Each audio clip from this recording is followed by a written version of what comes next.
This is what we're making, ciabatta.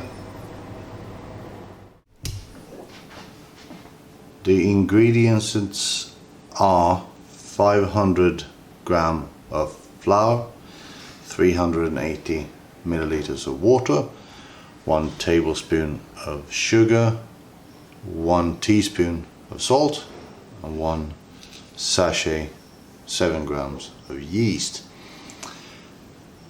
Mix as follows. Put all the water in,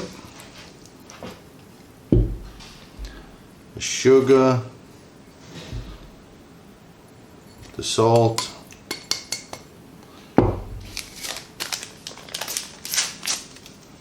and the yeast. Mix, I prefer fork. Mix good.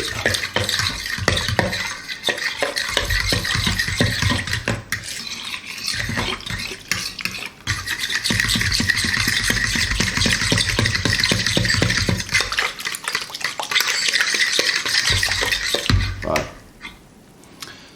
Add some of the flour.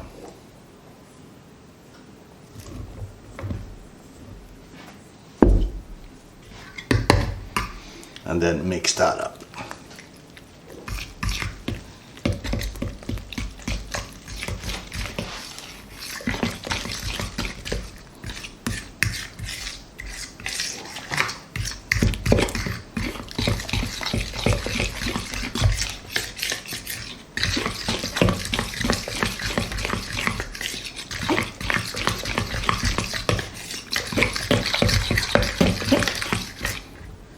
Right.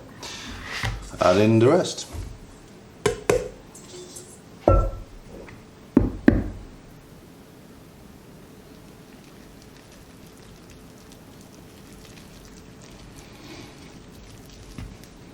I prefer to do gentle touches.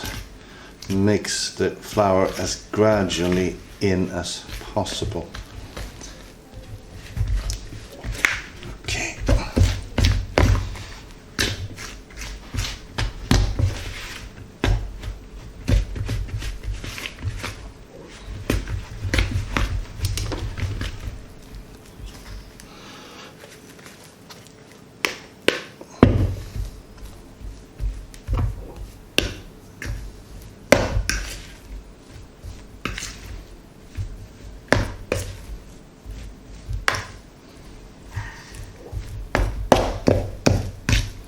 Yeah, this is getting ready. This is ready.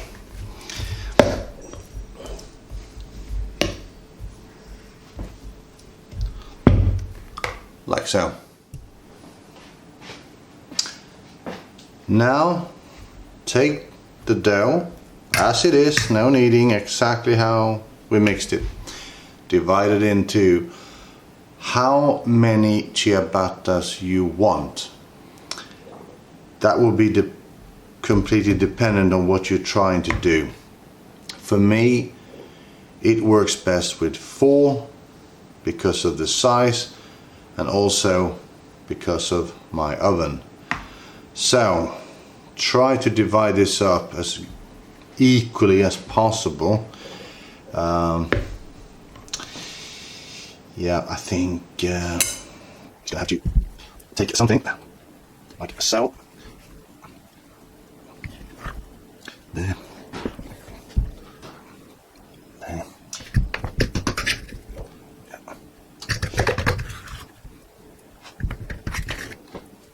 Yep. A little bit here to there. I think the dough is quite sticky, but I'm sure that will be fine. Now we're gonna cover with cling film. Okay, it's gonna take 1 bowl at a time. I'm sure this is nothing new. Like so, and repeat.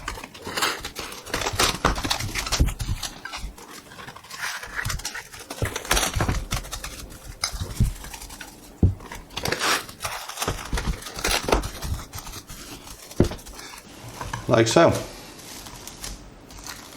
Now leave these for about 3 hours.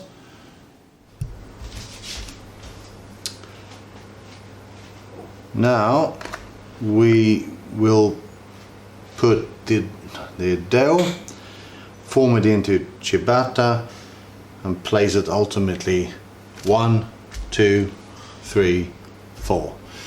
Then we're going to put them all in the oven at the same time. I don't normally do this, but this is what we're going to do today. So, right, I need some work surface, so I'm going to move that away.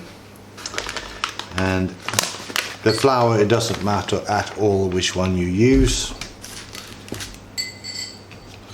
Now, actually the first thing I'm going to do, I'm going to just cut a nice piece of paper, because it doesn't really matter, but just for the sake of this, like to make it nice.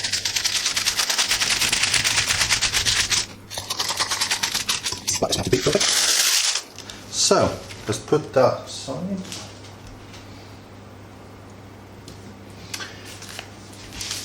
Now, the trick.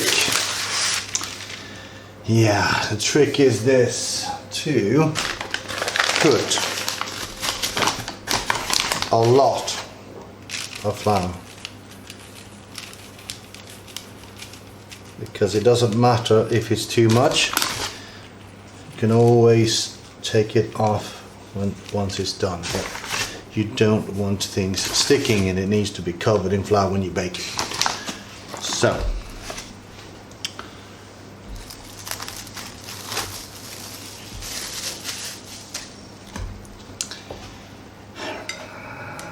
alright, the trick now is to gently, as gently as you can, try to get this out of this and keeping the bubbles inside the dough.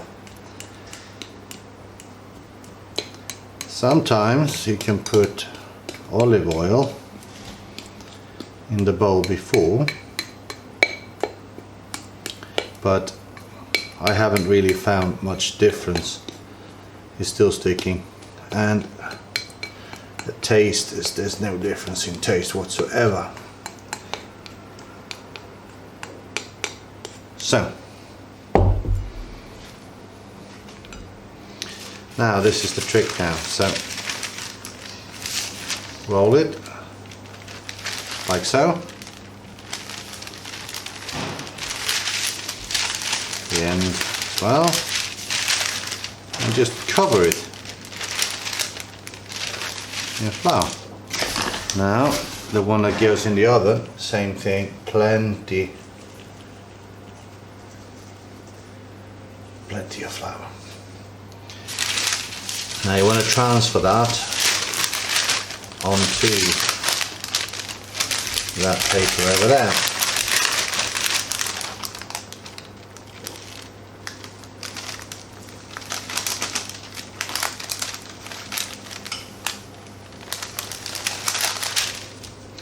Now you can touch a little bit. I have found that that's okay, but not too much. So again, plenty of flour. Actually, it might be all right here, just to be safe. Same procedure.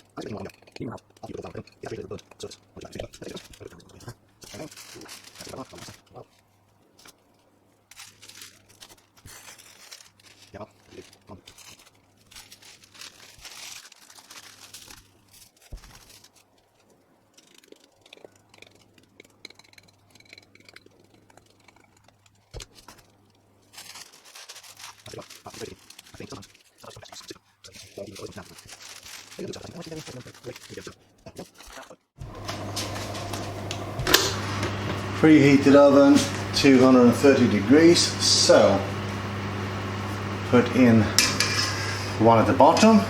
This is the first time for me doing this. Normally I make them 2 and 2, but today I'm doing this. Want to see how this works? There, they're in. Start. Now 8 minutes. So 8 minutes on 230 degrees.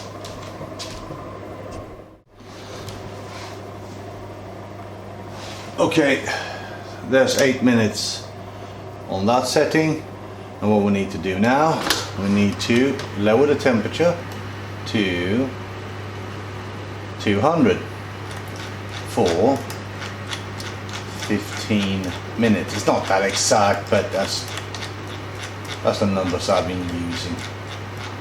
Keeping the oven door open a little bit just to lower the temperature, hopefully a bit quicker. Okay, good. 15 minutes.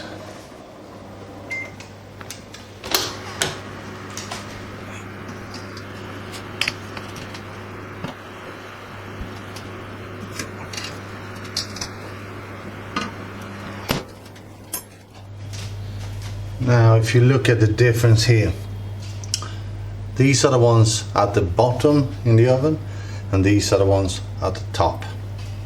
Now the reason I'm highlighting this is because this oven is supposed to be a fan assisted oven. Well, at least the setting that I have it on. Now why is there then that's big difference? Now this comes down to the knowing your oven. So take it for what it is. Now we're going to let these cool off for 10-15 minutes. I'll come back then. These have cooled down enough now. Now all this excess flour, you won't see this in the shop, but I'm just going to tap it off in this sink.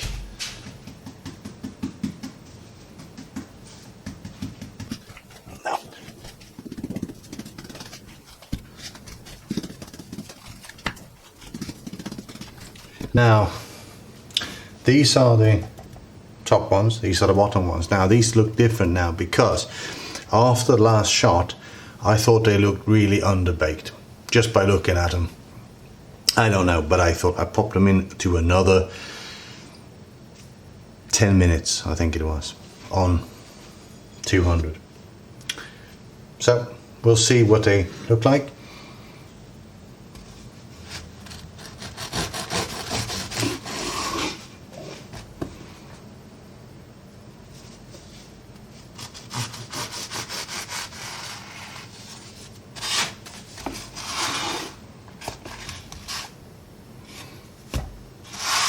Right, and then we'll take the underbaked one.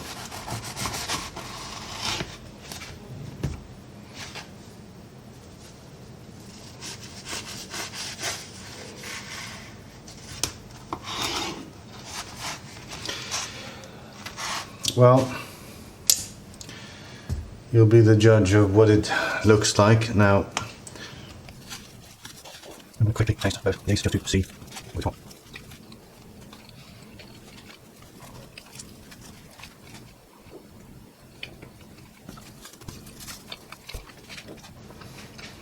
Well, they both taste pretty good. This one has a little bit more tougher outside, but that probably will go a little bit harder in time. But that's it.